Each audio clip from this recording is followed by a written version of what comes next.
Assalamualaikum warahmatullahi wabarakatuh. Sifat koligatif larutan elektrolit. Zat elektrolit itu dalam air itu akan terionisasi. Nah, tentu dengan adanya ionisasi ini akan menambah jumlah partikel dalam larutan.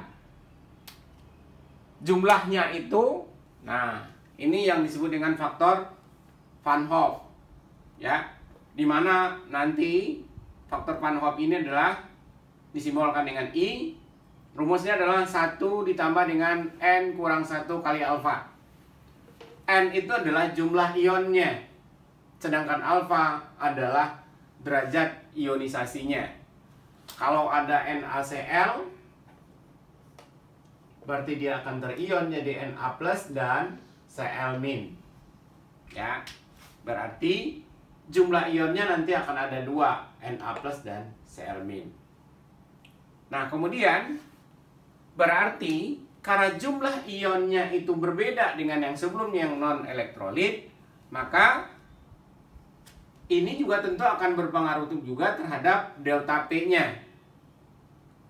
Dimana kita menghitung nanti delta P itu, secara umum kita menghitung bahwa delta P itu adalah fraksi mol zat terlarut dikali dengan P0. Dimana X terlarut itu adalah merupakan fraksi mol dari zat terlarut, di mana X terlarut ini adalah N terlarut, ya, mol dari zat terlarut dibagi dengan mol terlarut ditambah dengan mol pelarutnya dikali dengan P0-nya.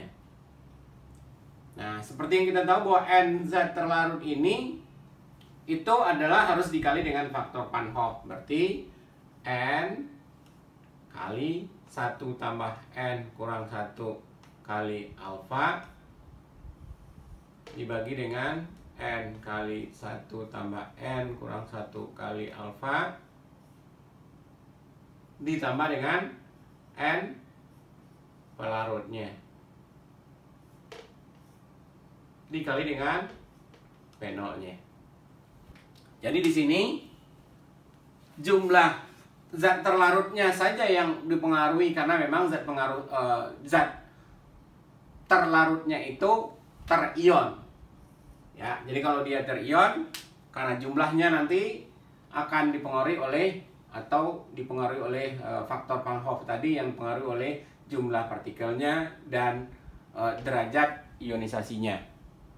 Untuk kenaikan titik didih, rumusnya adalah M kali Kd kali I, di mana M tentu adalah molalitas, satuannya adalah mol per kilogram. Nah, Kd itu adalah tetapan kenaikan titik didih, satuannya adalah derajat Celcius per molal, dan I tentu adalah faktor Van Hoff itu tadi. Penurunan titik beku, rumusnya adalah M kali Kb kali I, di mana M itu adalah molalitas dalam satuan mol per kilogram. Kb itu adalah tetapan penurunan titik beku dengan satuan derajat Celcius per molal. Selanjutnya, tekanan osmosis dapat dihitung dengan Pi sama dengan MRT kali I. M itu adalah molaritas, satuannya adalah mol per liter. R itu adalah tetapan gas yang harganya adalah 0,082 liter atm per mol per Kelvin. T itu adalah suhu dalam satuan Kelvin dan dikali dengan I. Nah, kembali kita tegaskan kembali bahwa I itu rumusnya adalah sama dengan 1 tambah N kurang 1 kali dengan alfa, di mana N itu adalah jumlah ionnya, sedangkan alfa adalah derajat ionisasinya. Kita lihat contoh yang berikut. Sebanyak 0,475 gram magnesium klorida dilarutkan dalam 500 gram air. Tentukan titik didih, titik beku, tekanan osmosis. Alfanya adalah 0,9, kemudian delta P jika P pada suhu 25 derajat Celcius itu adalah 23,76 mm Hg. Sekarang kita lihat Berarti masanya dulu. Kita hitung mol dari MgCl2. Karena ini adalah merupakan zatnya adalah elektrolit, ya. Nah, kita uraikan dulu. Mg jadi Mg 2 plus dan Cl min. Berarti ini ada 2. Berarti N-nya nanti adalah 1 sama 2. N sama dengan 3. Kemudian kita bisa hitung mol dari MgCl2. Masanya tadi 0,475.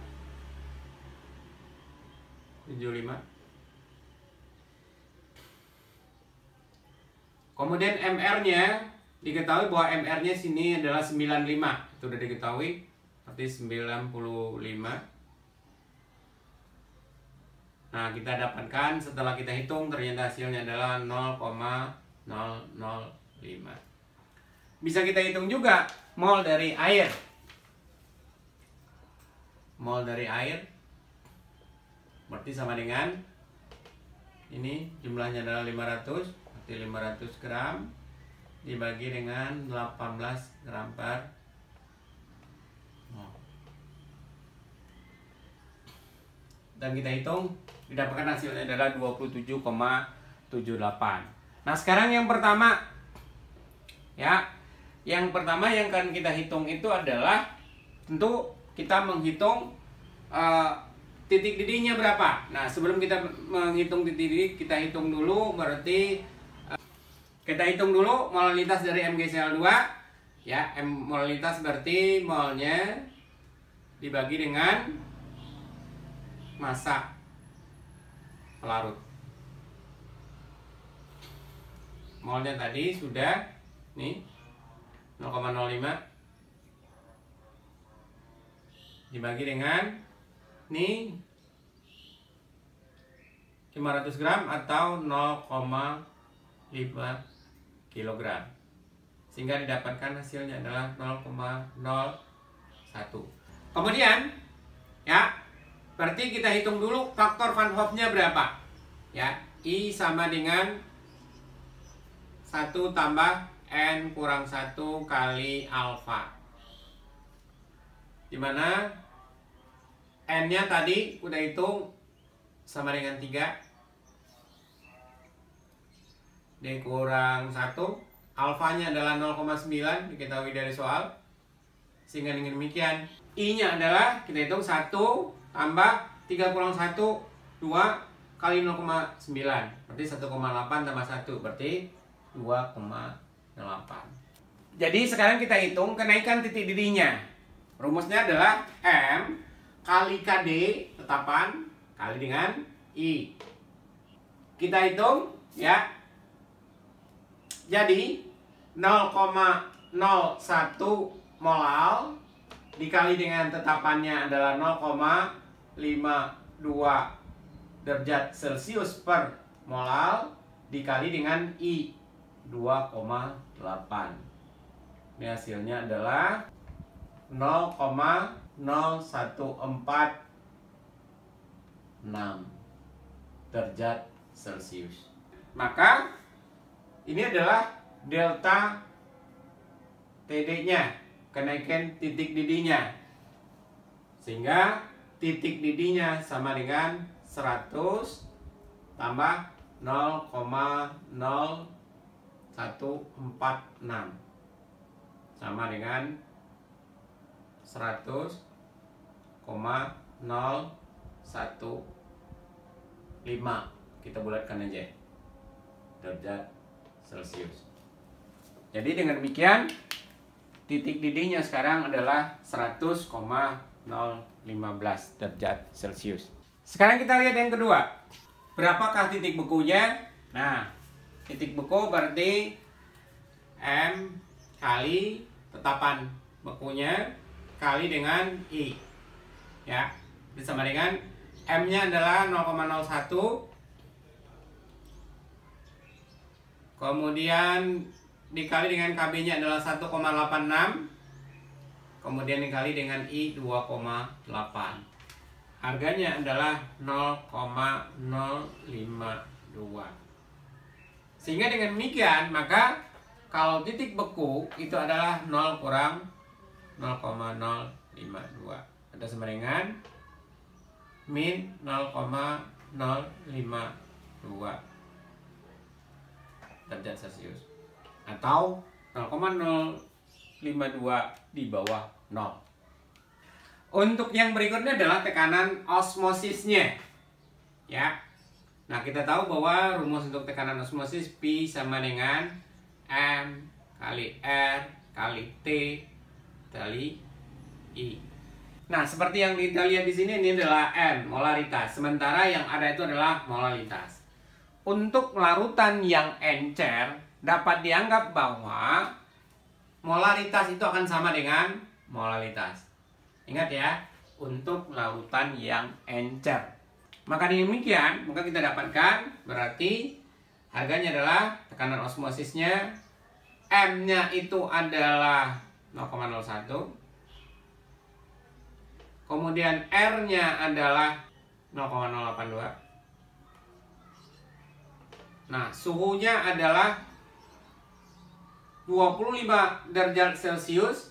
Berarti ini adalah 298 dikali dengan I yang harganya tadi udah kita dapatkan sebesar 2,8. Sehingga kita dapatkan hasilnya adalah 0,69 atm. Jadi demikian, larutan ini mempunyai tekanan osmosis sebesar 0,69 atm. Sekarang kita hitung delta P-nya, penurunannya. Nah, berapa harganya?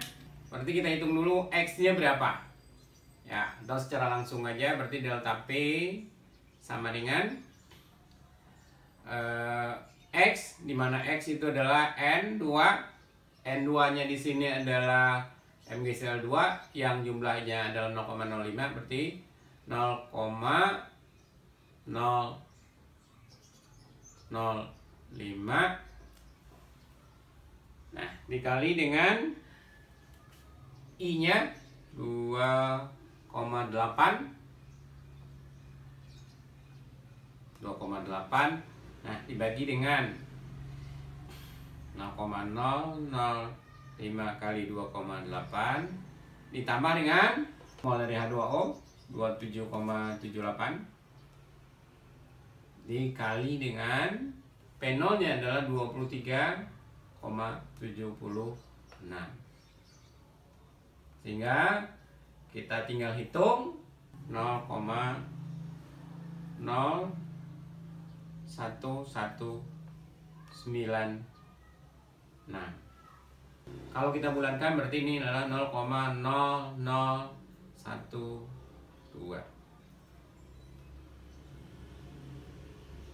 Dengan demikian, kalau kita mau hitung lagi, berarti tekanannya sekarang adalah menjadi 23,76 dikurangi dengan 0,01 mm Hg. Berarti sama dengan 23,75 mm. Dengan demikian, tekanannya sekarang adalah 23,75 mm Hg. Jadi ada penurunan tekanan. Terakhir adalah tugas.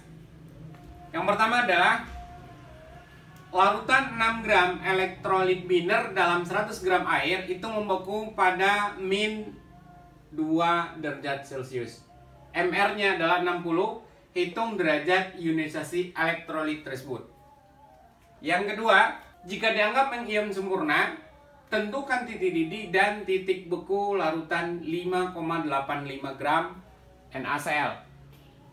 Yang ketiga, jelaskan contoh penggunaan sifat kualitatif larutan dalam kehidupan sehari-hari. Demikian materi yang bisa kita sampaikan. Mudah-mudahan bermanfaat. Kita tutup dengan baca hamdalah. Alhamdulillahirabbil alamin. Assalamualaikum warahmatullahi wabarakatuh.